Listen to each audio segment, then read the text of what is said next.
Welcome to my YouTube channel. My name is Marie, and today I'm going to be talking about the LM potencies in homeopathy.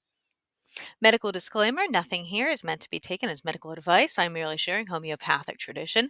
For any serious concerns, do not hesitate to reach out to a doctor or go to the emergency room. This is not intended to replace qualified medical attention. All right. So, what are the LM potencies? Well, the LM potencies are an entirely different scale in homeopathy. If you're familiar with homeopathy, maybe you know all about the C scale, like that's going to be your 30C, 200C, 1M, 10M, and so forth.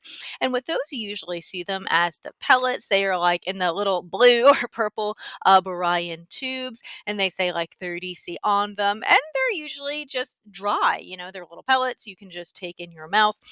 But the LM potencies are an entirely other scale from the C scale. And with them, they're going to be in a liquid form, like this little liquid kind of a dropper. And well, I guess to begin, Hahnemann viewed them as the perfected potency. Hahnemann was always just really working at perfecting homeopathy and perfecting his methods. And so in his sixth edition organon, that's where he starts to get more into the LM potencies. That's when he discovered it. And it's kind of interesting because Kent, who's a famous American homeopath, he went his entire career in developing materia medica and so forth without ever even knowing about the LM scale because the sixth edition wasn't even published until around 1920.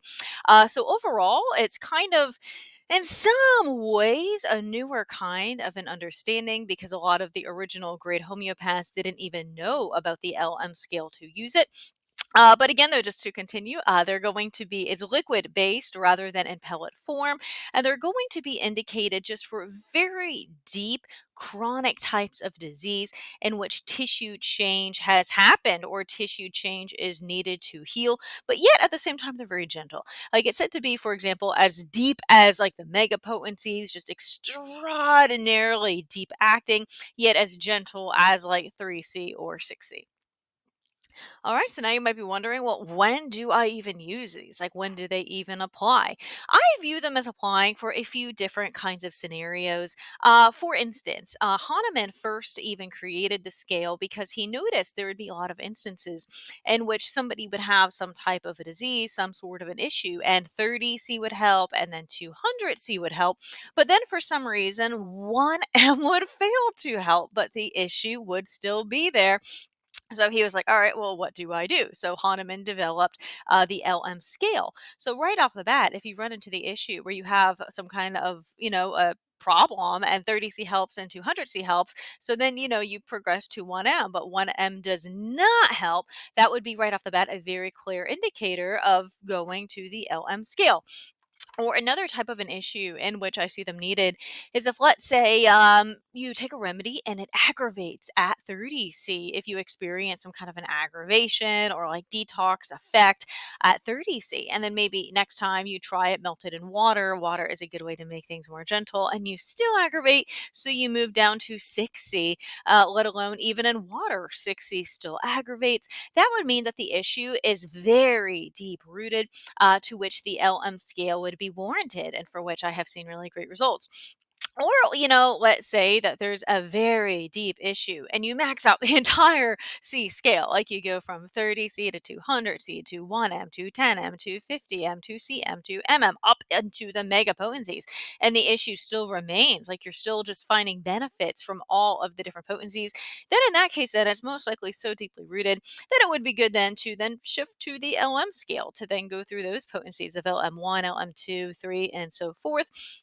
Or, let's even say there's an instance where a remedy just seems very well indicated, but you're just getting really just minimal results on the C scale. I would also consider it in this type of an instance. Like, even with me myself, I always thought in theory that I should probably fit Merck. I have really like bad breath in the mornings, and to where that is a thing that Merck can be indicated as well as some other types of issues.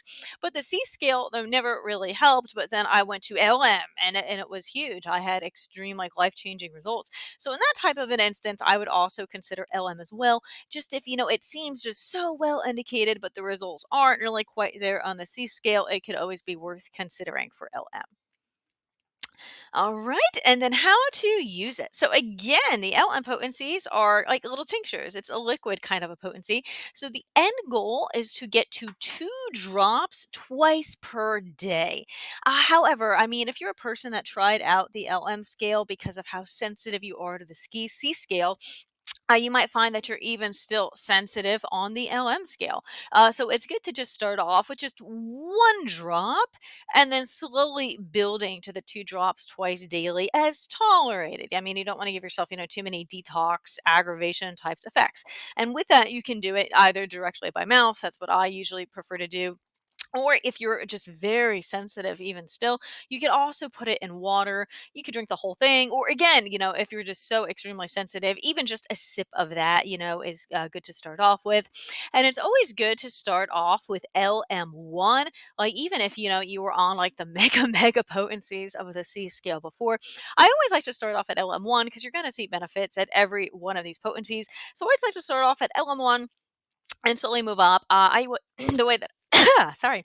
The way that I usually determine moving up is if I just finish off an entire bottle of that potency, then I'll just move up to the next potency, like LM1, finish a bottle, LM2, finish a bottle, and so forth. Or if, you completely stop noticing any type of benefit.